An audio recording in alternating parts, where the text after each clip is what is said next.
So this week's Tai Chi technique, we're going to be looking at an application of Grasp the Bird's Tail from the Li family style, from Li Yulin, which is a little different to the orthodox Yang.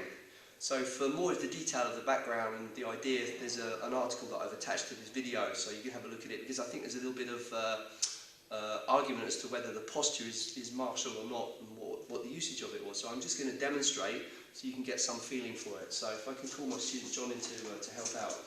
So if, for example, in the classical Yang style, they really talk a lot about the pushing hands. So if I'm doing a double push hands, okay, here, I'm going to do a roll back, and then I follow with the press. The movement is very compact.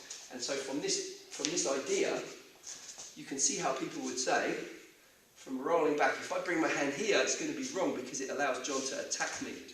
So people say, oh, this movement's too open for real fighting.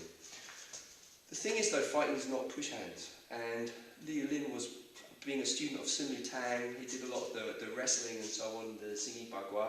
So the concept of the fight was different. So if we were more of a wrestling type stance, so for example, we're in here, and now we're doing a movement which is exactly the same as in the 24 form, because from this position, I'm going to arm drag the top arm. So from here, I'm going to pull back. Okay, from this, see, it creates a very weak structure for John. So from here, when I press, if you look at the angle between his shoulders, if I press at this angle, he's going to fly back because his body can't deflect it.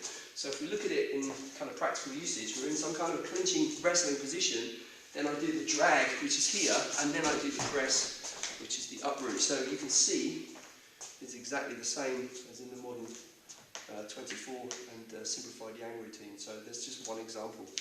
Okay, thank you.